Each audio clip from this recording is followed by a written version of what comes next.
Today's video, I'm going to be going through the technique on how to close more leads who potentially are shopping around. It's a common one I hear from people who are like, I jumped on a call with someone and I don't know, they've had 2 calls with other coaches, or they've got 2 more calls after the one they have with me. And, leads that are kind of just shopping around, right? That sort of format. Now, most trainers will screw this up and actually see this lead as a low quality lead, because they're like, logically you'll be like, well, if someone's just shopping around, they're just shopping around for the best price. And so they're not a high quality lead because they're just looking to pay the least amount to get whatever service it is. And in actual fact, this type of lead, when they are totally committed and wanting to, like, they're actually shopping around, if you take it in without putting it on your own frame or a negative frame, what they're saying to you is they've got money in their hand, money in their pocket, and they're just looking around for who they're going to give it to, who they're going to engage. So one of these leads, most people look at it and be like, that's a bad quality lead, and treat the lead with a bit of disrespect and not act in the right way, and effectively will never close them. Whereas another person, the successful trainer, will recognize that this is almost one of the best types of leads. And this is the reason. The reason being is that they are not in research mode anymore. They are not thinking about getting a coach. They're not wanting to find out what a coach does. They're in pain, they have a problem, they know they want to solve it, and they're right at the end of the buying cycle, right? There's certain cycles someone goes through whenever they make a purchase, and it starts all the way from being unaware of their problem, becoming aware of their problem, researching solutions to that problem, and then being in the final buying phase of who they're going to pay to solve that problem. And so when you hear someone that they've got a couple of calls or whatever it might be, or they're shopping around or whatever it might be, you can recognize that they're actually at the end of the buying cycle and they're about to make a decision and invest their money somewhere to solve the problem they're looking to do. Now, if you can solve the problem for them, your job here is just to show them that you are the best solution to their problem, and for them to move forward with you rather than with one of your competitors or whatever it might be. Now, one, identifying that it actually is a high quality lead is kind of the crux to it. And 2 is how to strategically handle this type of lead so that you have a very high chance of becoming the coach they choose and engaging and paying you for your services. Now, thirdly which is closely tied to the second piece, is how to get this prospect to engage you, even if you're more expensive than the other coaches that this prospect's spoken to. Now, one, as I said, people will recognize this lead as a bad lead and just treat it with disrespect, when actually, in fact, it's a great one. Now, 2, the other trap that most people fall into is that they will feel that the person is just going to buy on price. And they feel that it's just a conversation around whoever's the cheapest that the prospect's going to choose. Now, this is true to a degree. If the prospect speaks to 3 different coaches, 3 different people, they speak to you and they speak to 2 others, and you all sound the same, and in their eyes, they believe you all to be the same and do the same thing and have the same features and have the same everything, then it is logical for them to just go for whichever one's cheapest, right? Because they're getting the same thing from all 3 different people. And so the value of what they're getting is here. And so they want to you want to pay the lowest price if they can for that, of course, right? Now, your job as a coach is to not have a conversation just around price, right?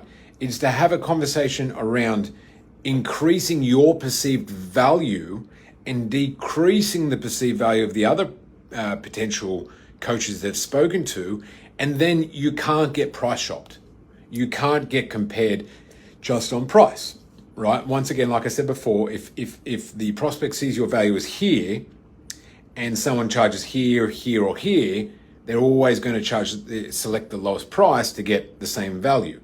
Now, it doesn't matter if you believe that you're of higher value, you're a better coach, you're smarter, better, whatever it is, than the other competitors. All that matters is what your prospect believes, right? Because they're the ones going to make the final decision with their wallet, right? And if they believe you all to be the same value, credibility, get the same result, do the same thing, then they're just going to choose the cheapest price. And most trainers will get on a call and not be able to disconnect themselves from the other competitors. So what I mean by that is if the other competitors' value is like here and they're all charging, say, $1,000, you need to, on the call, show that your value is up here. And in actual fact, it's a marketing term or sales term called throwing daggers at your competitors. Throw daggers and decrease their perceived value, right? So that when you give your price, even if it's higher, you can't get price compared.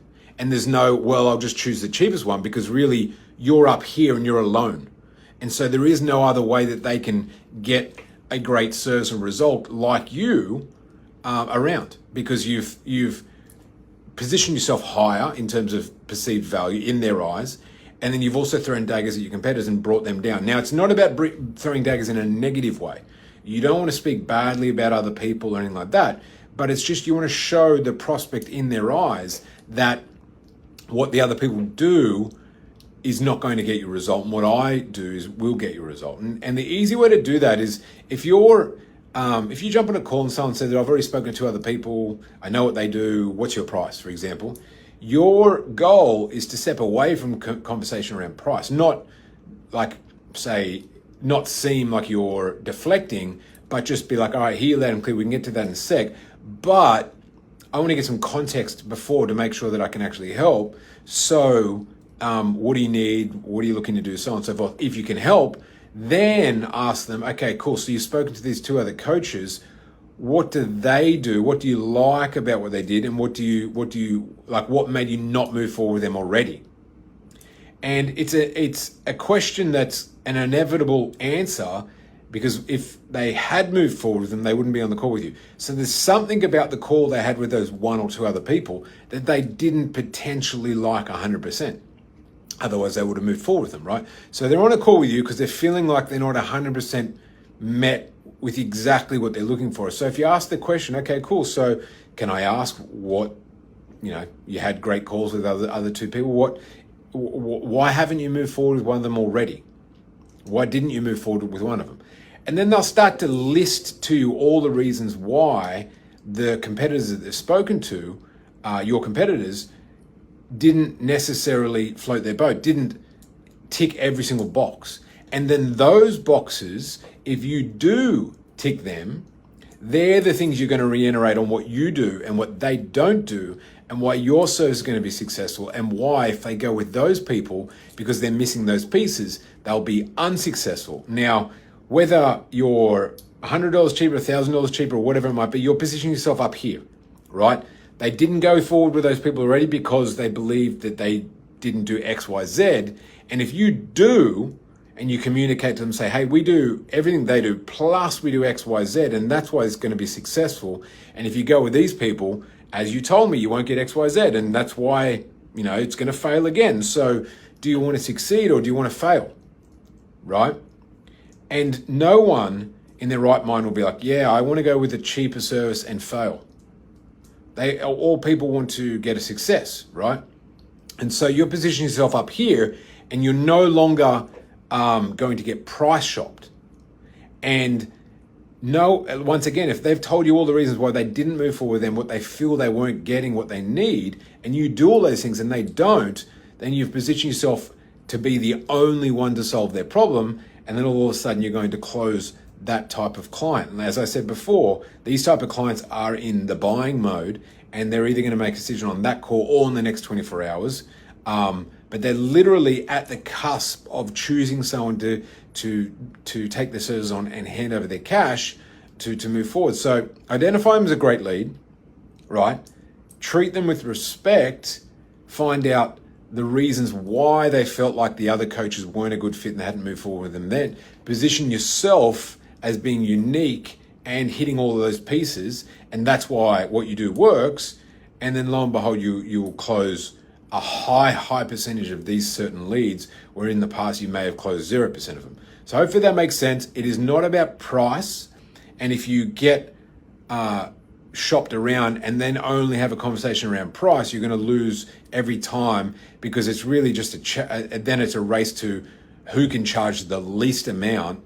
And that ain't a great place to be with any business and any client, just having to discount just to try and get the person over the line, because the prospects are going to play everyone against themselves and just get you to just like drop the price ridiculously, so much so that if you do get the client, you'll be dreading it thereafter. So hopefully this helps and helps solve this common sales objection.